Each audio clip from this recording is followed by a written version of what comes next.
से जेपीएनआईसी के main gate पर लगा ताला। गेट पर लगाई गई भारी पुलिस फोर्स। माल्यार्पण। एनडीए ने सपा अध्यक्ष अखिलेश यादव को नहीं दी माल्यार्पण की अनुमति। जयप्रकाश नारायण की जयंती के कार्यक्रम में अखिलेश यादव को करना था माल्यार्पण। सपा अध्यक्ष अखिलेश यादव के खिलाफ हो सकती है एफआईआर। लखनऊ विकास प्राधिकरण की तरफ से जेपीएनआईसी पर लगाए गए ताले के बावजूद गेट फांदकर अंदर पहुंचने के मामले में एफआईआर करने की तैयारी। कार्यक्रम समाजवादी लोग करते रहे हैं, उसी तरीके से आज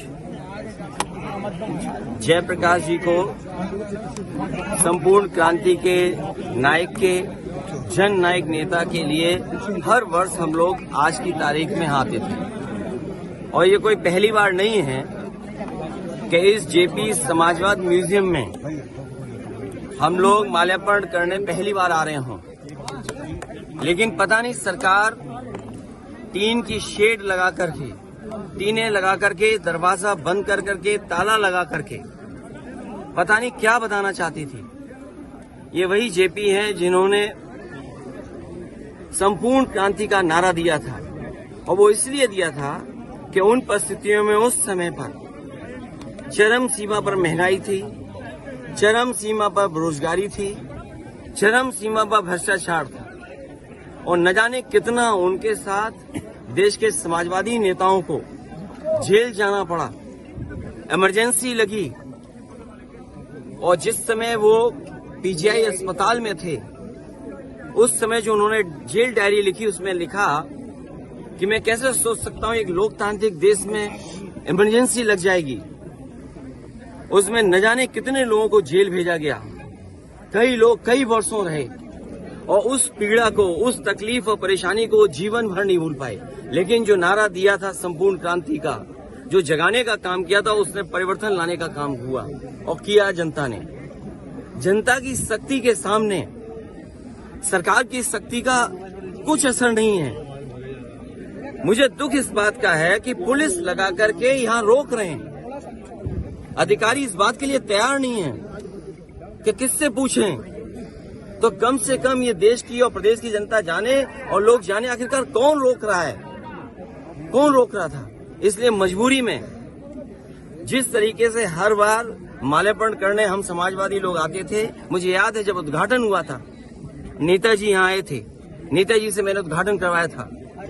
एकमात्र देश में समाजवादी नेता के लिए एक ऐसा म्यूजियम बना जिसमें उसके जीवन के बारे में लोग प्रेरणा ले सकते हैं। जो आंदोलन उन्होंने चलाए थाली बजा करके, वो उससे प्रेरणा ले सकते हैं कि सरकार के खिलाफ और लोकतंत्र में कैसे आवाज उठाई जा सकती है।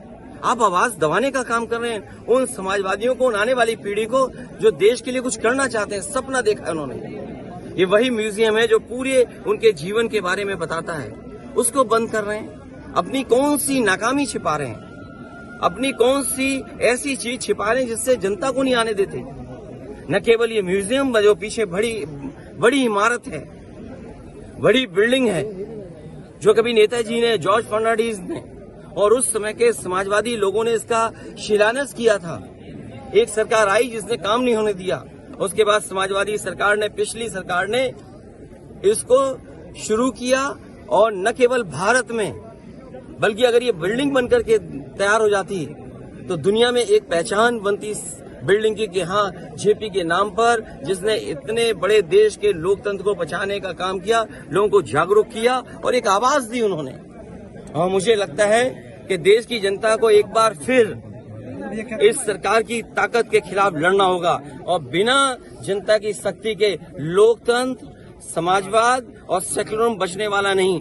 जो आवाज उन्होंने दी थी संपूर्ण क्रांति की, मुझे उम्मीद है कि सभी समाजवादी लोग मिलकर के आने वाले समय में लोकतंत्र बचाएंगे, समाजवाद बचाएंगे, संविधान बचाएंगे, और उस संविधान को बचाएंगे जो बाबा साहब भीमराव अम्बेडकर जी ने हम सबको दिया है। और जिस समय बाबा साहब भीमराव अम्बेडकर जी का दिया हुआ संविधान इन्होंने बदल दिया, उसी दिन समझ लें हमारी आजादी भी ये लोग छीन लेंगे।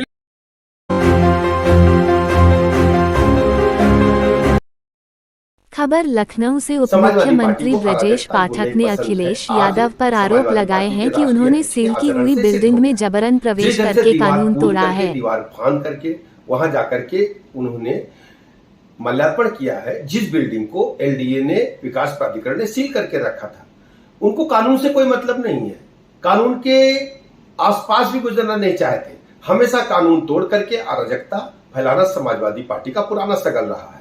अगर इसी ढंग से अच्छा कूदना समाजवादी पार्टी के राष्ट्रीय अध्यक्ष महोदय जानते हैं तो उनको एशियन गेम्स में जाकर के भारत के लिए कुछ और मेडल लाने पर काम करना चाहिए था।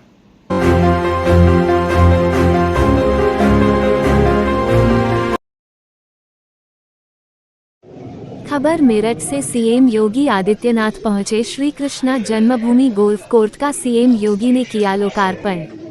श्री कृष्ण जन्मभूमि के दर्शन पूजन करेंगे सीएम।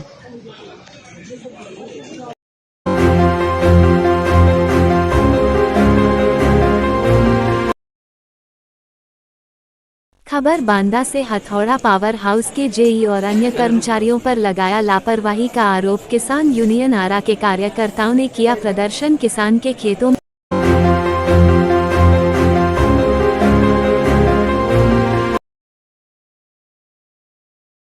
खबर लखनऊ से पीएफआई से जुड़े संगठनों के ठिकानों पर छापेमारी का मामला। मदेगंज में हुई छापेमारी खत्म। निया की टीम ने अनीस नाम के शख्स को हिरासत में लिया गया। खदरा के 2 अलग स्थानों के 3 घरों में निया की हुई थी छापेमारी। सुबह 5 बजे से एनआईए की टीम ने की छापेमारी। मास्क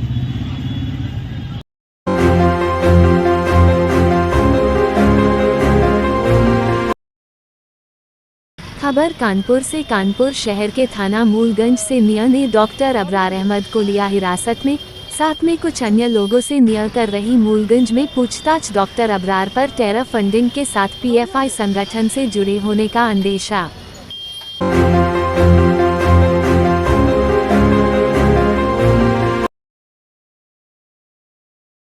खबर जौनपुर से। आगामी त्योहारों के मद्देनजर कानून व्यवस्था बनाए रखने व किसी भी स्थिति से निपटने के लिए पुलिस द्वारा किया गया बलवा ड्रिल का अभ्यास।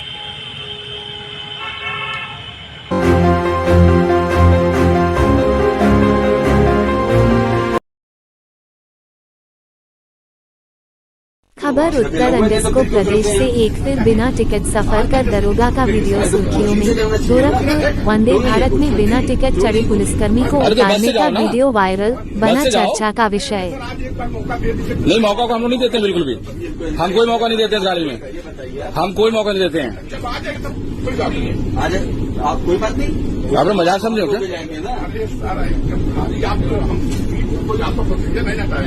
कोई बात नहीं कर रहे हैं।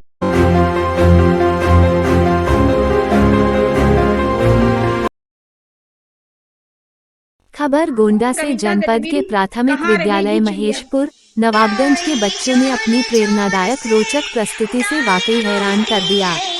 इनके जोश और उत्साह ने दिल जीत लिया। ये देश के भविष्य की ताकत है।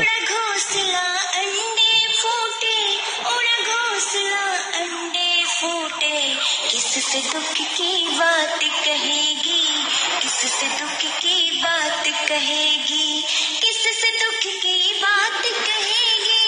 अब ये चिड़िया कहाँ रहेगी, अब ये चिड़िया कहाँ रहेगी, अब ये चिड़िया कहाँ रहेगी। हमने खोला अलमारी को, बुला रहे हैं बेचारी को, बुला रही है बेचारी को। पर वो चींची करलाती है, पर वो चींची करलाती है। घर में तो वो नहीं रहेगी, घर में तो वो नहीं रहेगी, घर में तो वो नहीं रहेगी। अब ये चिड़िया कहाँ रहेगी, अब ये चिड़िया कहाँ रहेगी, अब ये चिड़िया कहाँ रहेगी। घर में पेड़ कहाँ से लाई, घर में पेड़ कहाँ से लाई, घर में पेड़ कहाँ से लाई। कैसे ये घोंसला बनाए, कैसे ये घोंसला बनाए।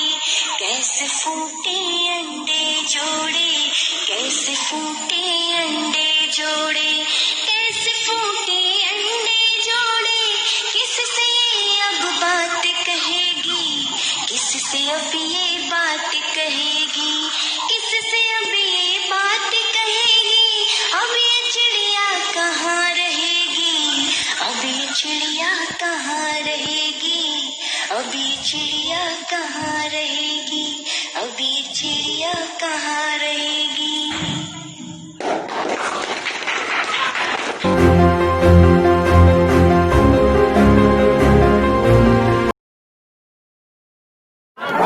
बिहार से बक्सर में डिरेल हुई north east express Anand Vihar station से गुवाहाटी के कामाख्या स्टेशन जा रही नॉर्थ ईस्ट एक्सप्रेस। मौके पर पुलिस और प्रशासन मौजूद, बचाव कार्य जारी। डीएम का बयान।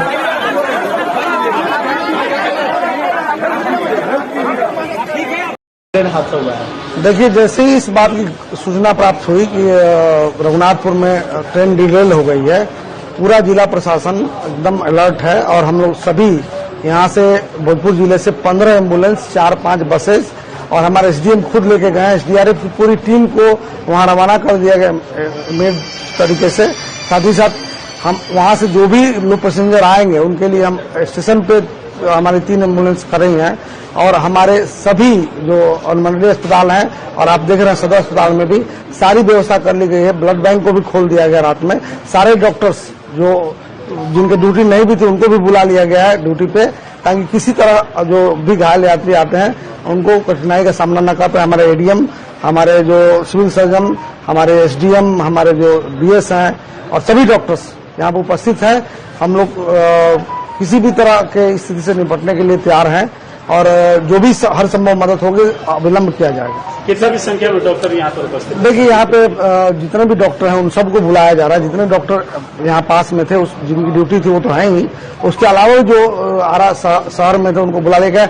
इवन जो ड्यूटी में नहीं थे और पटना थे उनको भी वापस बुलाया जा रहा है कि भाई आप आइए, इमरजेंसी है। और इसमें वो लोग वापस आ रहे हैं। सब लोग हम लोग मिलके उनको सेवा करेंगे और उसके लिए पूरा तरह जिला प्रशासन तैयार है। सर, कल कैजुअलिटी की सूचना मिला है सर? नहीं, कैजुअलिटी के बारे में कोई प्राइमरी सूचना नहीं है। इसके बारे में बेहतर ढंग से जो बक्सर डीएम साहब हैं वो बता पाएंगे। यहाँ पे हम लोग उनके जो कोई भी उपचार के लिए तैयारी कर रहे हैं, ताकि कोई भी अगर उस तरह के घायल मरीज आते हैं या पैसेंजर आते हैं उनका हम लोग इलाज करेंगे और उनको बेहतर से बेहतर इलाज दिया जाएगा। इवन एम्स पटना को भी अलर्ट पर रखा गया है कि कोई अगर उस तरह की विशेष परिस्थिति होती है पटना रेफर करने तो एम्स पटना में रेफर किया जाएगा। हमारे इस चैनल को लाइक और सब्सक्राइब जरूर करेंगे ताकि आने वाले